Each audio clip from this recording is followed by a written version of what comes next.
Audiobook do livro Chega de Regras de Larry Crabb, capítulo 7. O que há de tão errado com o que queremos? O que torna errado o antigo caminho? É realmente mal viver para as bênçãos disponíveis neste mundo? Ou, para alguns desafortunados, é simplesmente frustrante? Como alguém pode afirmar seriamente que esforçar-se ao máximo para tornar este mundo um lugar melhor para viver é imoral, especialmente se fizermos isso do modo cristão, se não nos aproveitarmos injustamente de outros e resistirmos à sedução dos prazeres ilegítimos?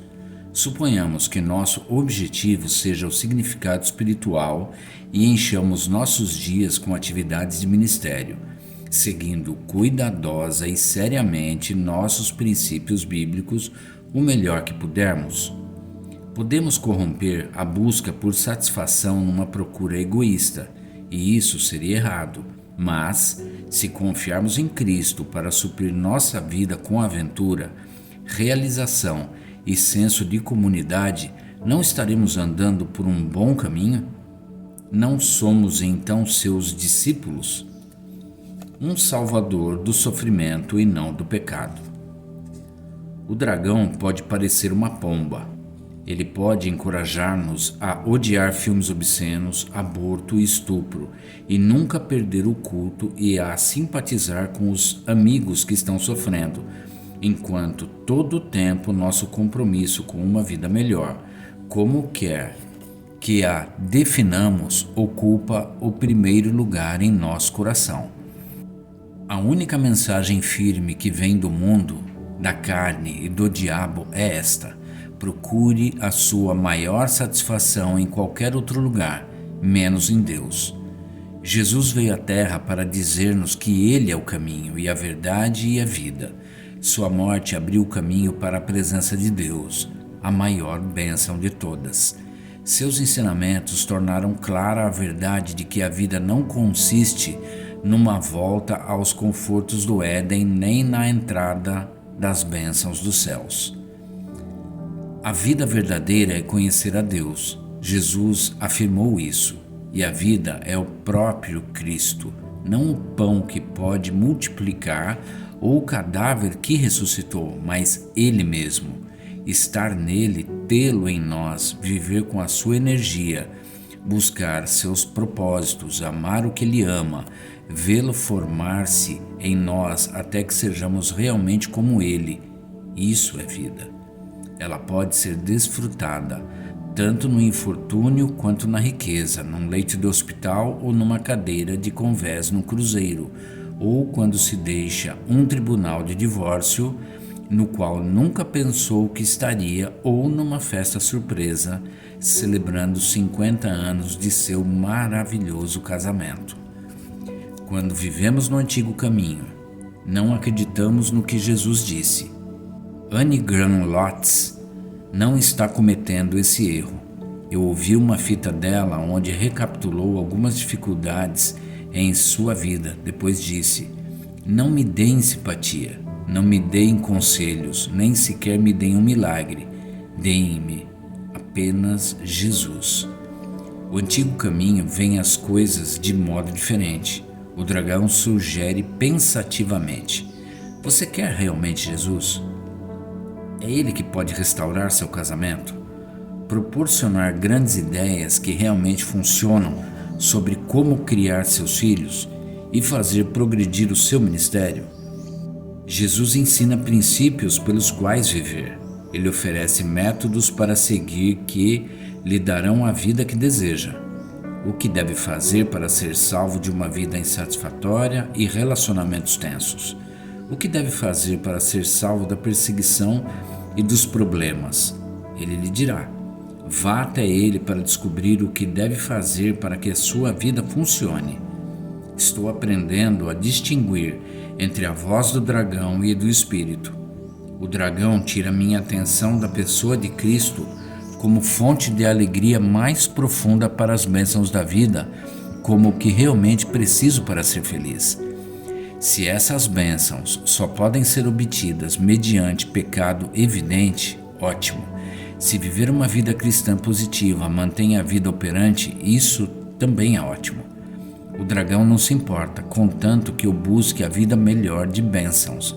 Depois de ouvir um salvador do sofrimento e não do pecado, um benfeitor responsável e não um Senhor santo, o Espírito sempre aponta para o Cristo da Bíblia, aquele que não oferece garantias de que meu casamento vai sobreviver, que as notícias da biópsia vão ser boas, ou que não vou perder o emprego. O Espírito expõe um problema em minha alma, pior do que o meu sofrimento, depois revela o Deus da graça. Ele me diz que posso conhecer esse Deus, posso conhecer o seu coração, descansar em seu poder e esperar nos seus propósitos. Posso ver tudo isso em Cristo. Ele continua incentivando meu coração para dizer: dê-me apenas Jesus. Gosto, porém, das palavras do dragão. Quero ter uma vida funcional. Alegro-me quando isso acontece. Odeio quando se dá o contrário. Só quando meus sonhos se despedaçam, e então, apenas por um momento, sinto às vezes o desejo de me achegar ao Deus, que sei que é mais forte do que meu desejo de bênçãos restauradas. Só durante tempos especialmente intensos com Deus, raros em sua frequência de culta adoração, anseio mais por Ele do que pelas suas bênçãos. Escrevi 6 capítulos neste livro. Meu prazo está rapidamente se esgotando. Prefiro conhecê-lo melhor ou desejo que ele me habilite a escrever os últimos capítulos a tempo. Digo que a pressão acabou. Será que sei do que estou falando? Alguém sabe? Estou descrevendo um estilo de vida impossível de ser vivido por alguém?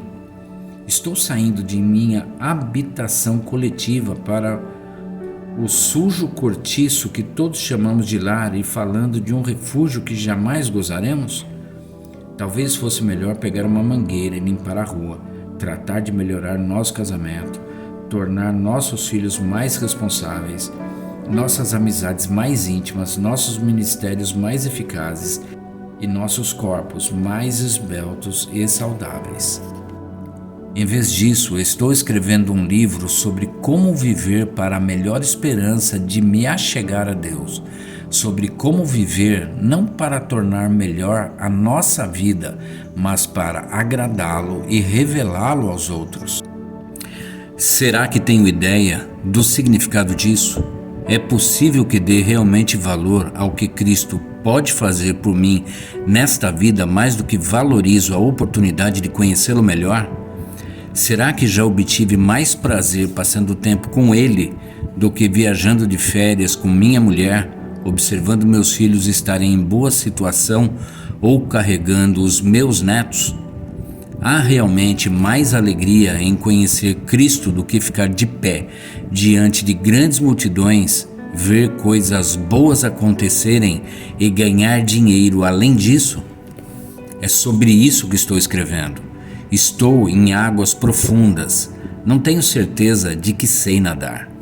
Este capítulo está difícil de ser escrito. É a minha 5ª tentativa. Joguei fora mais de 50 páginas de rabiscos que pareciam importantes quando os escrevi.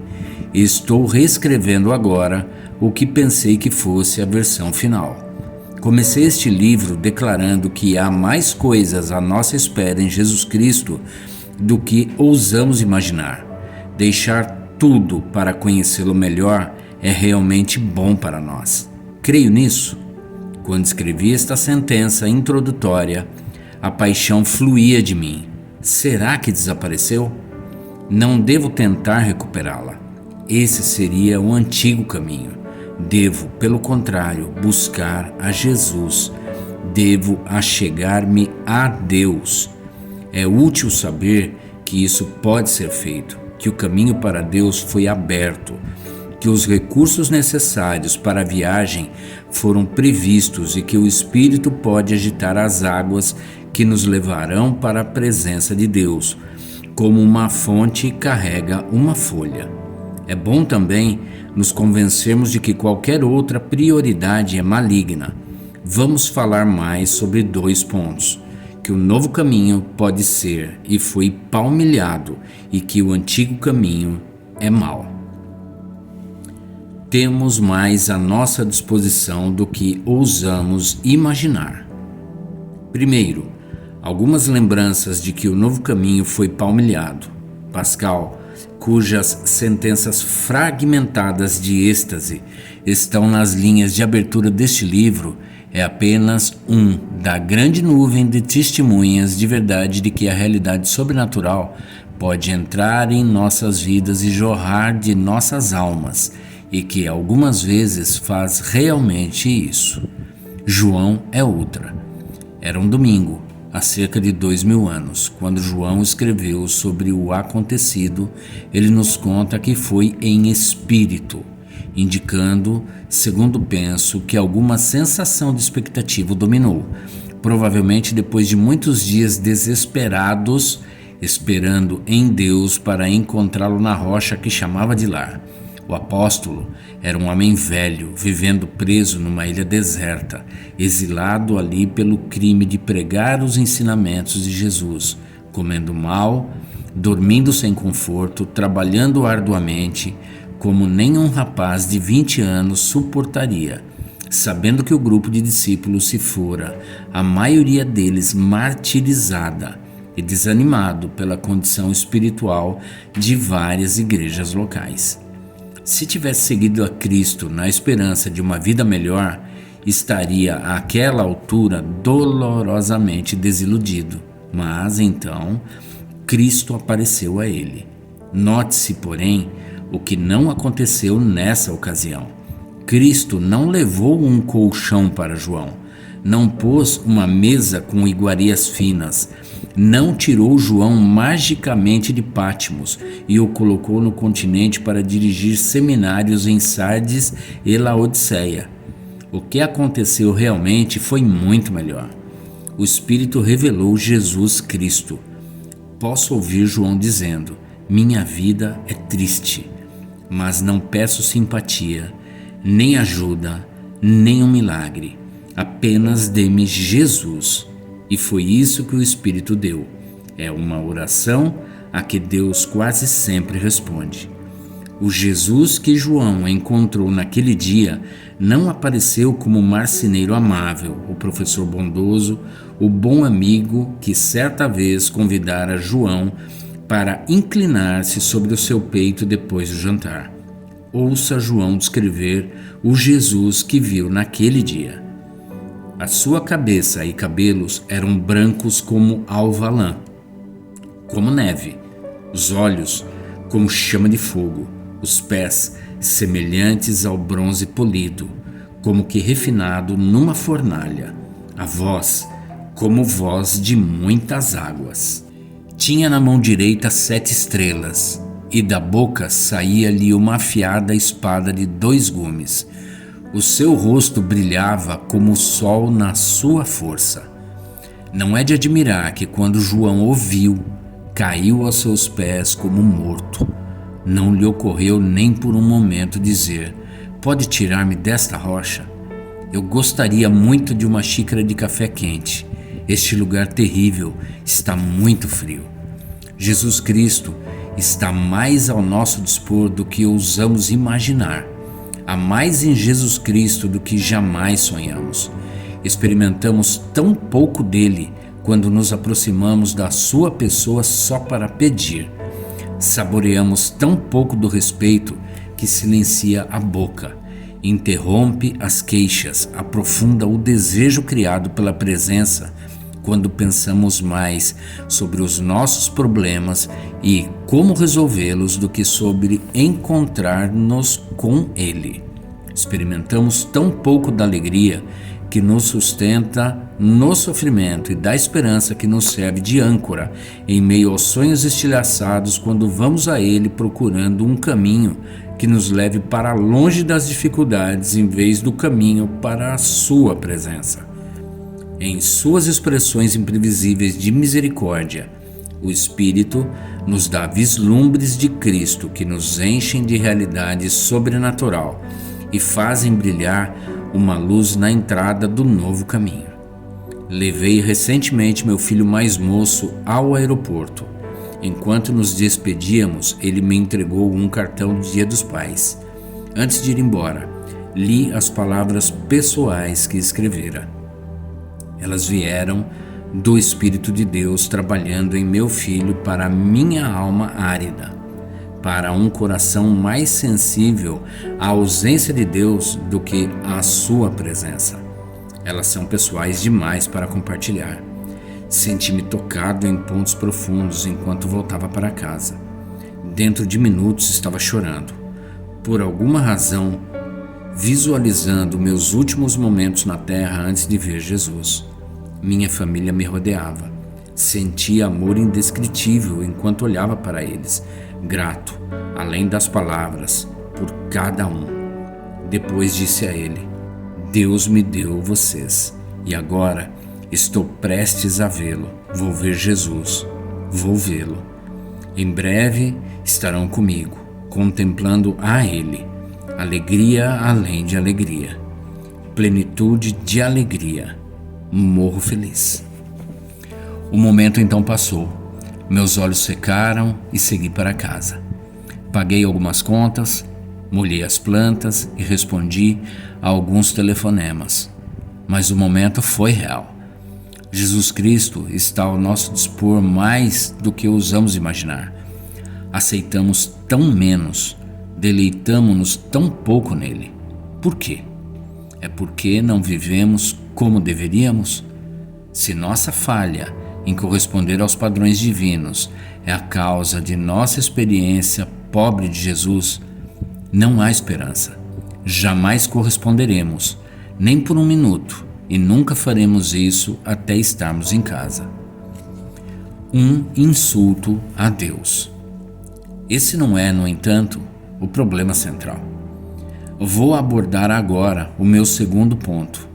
O obstáculo central para a vida de Jesus fluir em nós e jorrar de nós é este: queremos mais outra coisa, e isso é perverso. Queremos as bênçãos de uma vida melhor, mais do que desejamos nos achegar a Jesus. Nós nos aproximamos dele como uma criança se achega a um Papai Noel no shopping, que pergunta pela 100ª vez: o que você quer no Natal? Aposto que nenhuma criança jamais se apertou no peito de Papai Noel, olhou em seus olhos e disse: você, eu quero só você. Nenhuma criança acredita que Papai Noel, ao jantar com ela, poderia alegrá-la mais do que quando empilha presentes debaixo da árvore. Nosso problema é incredulidade no que pode ser chamado de seu plano Emanuel, a obsessão inflexível que ele tem de formar uma família para reunir-se à sua mesa de jantar, com ele na cabeceira e cada um de nós vibrando de alegria por estar presente. Deus está decidido a formar uma comunidade em que Ele seja o nosso Deus e nós o seu povo. Esse tem sido o seu plano desde o Éden. Quando vamos em direção diferente, somos como o filho pródigo dizendo ao pai: pouco me importa estar com você, só quero a sua riqueza. Pode morrer no que me concerne, apenas dê-me a minha herança. Esse é o antigo caminho. Ele não é apenas insensato, é perverso. É insensato porque a vida nunca funcionará suficientemente bem para criar a alegria que desejamos. Deus providencia isso. Quando Adão e Eva foram expulsos do paraíso, Deus preparou o mundo para certificar-se de que nunca teríamos uma base razoável para nos estabelecermos nas alegrias que a vida neste planeta confere. O mato cresce em todo o jardim.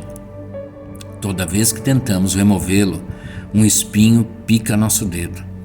Os relacionamentos nunca alcançam a plena alegria da completa intimidade. A competição egocêntrica barra o caminho. Todo o nosso esforço para a harmonia é prejudicado pela nossa atitude. Estou magoado.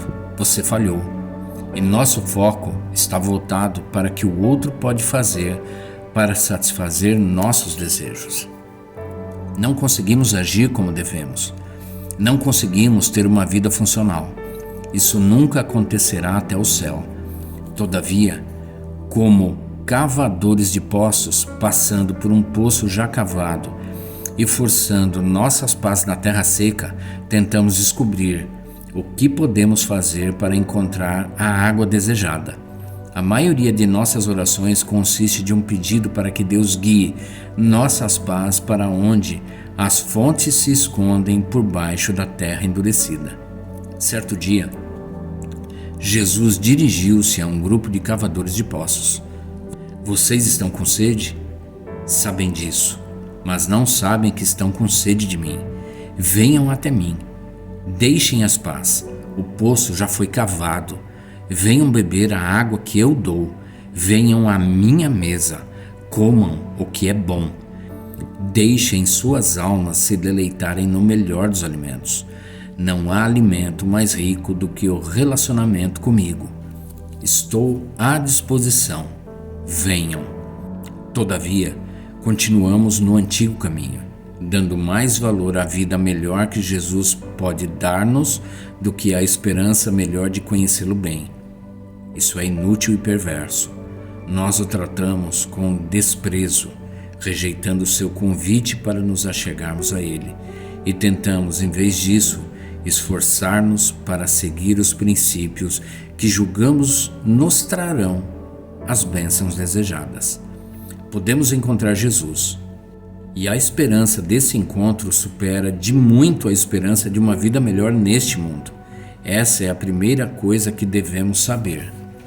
Viver para uma vida melhor neste mundo, com mais energia do que perseguimos um relacionamento mais profundo com Jesus, é perverso. Esta é a segunda coisa que devemos saber. É um insulto a Deus. Ele nos dá o melhor que o céu pode oferecer e pedimos outra coisa. Uma paz diferente. Cada um de nós está palmilhando, seja o antigo caminho ou o novo. Um dos principais seguidores de Cristo, Agostinho, disse a mesma coisa. Agostinho sabia o que era viver por uma vida melhor. Ele conhecia também o vazio da alma, que não podia ser satisfeito com nada, e ninguém senão Deus. Esse vazio o levou a uma atividade sexual que não conseguia controlar. Só depois de um encontro com Jesus e de começar a buscar da melhor esperança de intimidade com Deus, é que descobriu uma alegria preferível ao prazer sexual. Não existe qualquer outra cura real para qualquer vício.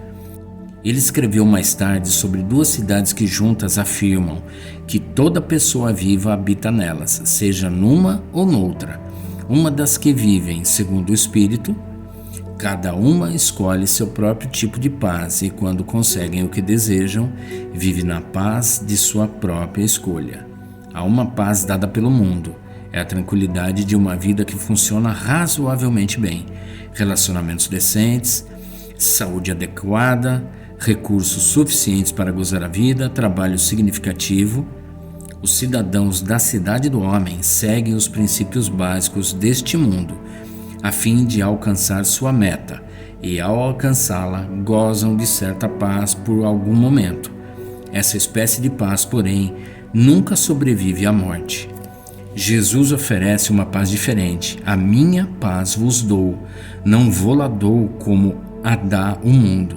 A paz de Jesus não depende de bênçãos merecidas, depende inteiramente da única bênção suprema que Ele garante a todos os seus seguidores: a oportunidade de nos achegarmos a Ele, de estar com nós, mesmo quando sua ausência é tudo que sentimos, depender dele para fazer boa obra em nós, mesmo quando tudo o que acontece parece mal. Um amigo descreveu ainda ontem o inferno que ele e a mulher suportaram com seu filho rebelde. Isso quase nos destruiu. Não sabíamos o que estava havendo com ele, nem conosco. Não tínhamos ideia do que fazer. Faltava-lhe a paz que o mundo dá. Ele foi à sua procura. Lemos uma porção de livros, conversamos com as pessoas mais sábias que conhecíamos e oramos.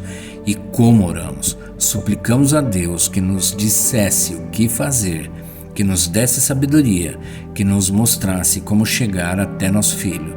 Não conseguíamos. Nenhuma tentativa dava certo. Esse é o antigo caminho. Discernir quais os princípios a seguir que trarão as bênçãos que desejamos. Depois colocá-las em prática da melhor forma possível. Depois orar confiando em Deus para honrar nossa obediência, tornando nossas vidas mais funcionais. De todo o coração, alma, mente e forças, acerte as coisas para que a vida funcione. Deseje a paz disponível neste mundo. Não adiantou, confessou meu amigo. Ficamos cada vez mais confusos. Não sabíamos o que fazer. Não conseguíamos entender a rebeldia de nosso filho. A pressão, a culpa e a frustração eram insuportáveis. Quase destruíram nosso relacionamento. Então desistimos. Deus preparou o mundo para que nossos melhores esforços de jardinagem nunca pudessem livrar-se de todas as ervas daninhas. O anjo com a espada flamejante impediu aqueles pais de voltarem ao Éden. Ele impede a todos nós. Finalmente, deixamos de ser bons pais que podiam endireitar os filhos. Os sonhos despedaçados criaram um sofrimento insolúvel que os ajudou a abandonar o antigo caminho. Decidimos que a única coisa a fazer era nos agarrar a Deus, conhecê-lo melhor, ver o que nos estava separando da verdadeira adoração e descansar na sua soberania. Só o Espírito pode alcançar nosso filho e não podemos controlá-lo. Nosso filho ainda parte nossos corações de algumas formas, mas estamos menos envolvidos em mudar, seja nossa tristeza ou a sua rebelião. A pressão acabou, pelo menos diminuiu. O conflito de poder para tornar nosso filho melhor é muito menos intenso.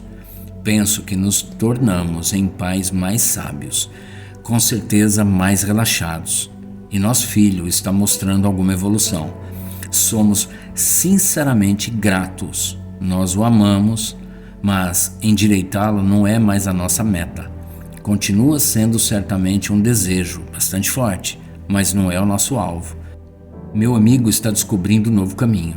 Ele descobriu o seu desejo por Deus e está vivendo para a esperança melhor de achegar-se a Jesus em vez da vida melhor de cuidar de seu filho para levá-lo à maturidade responsável.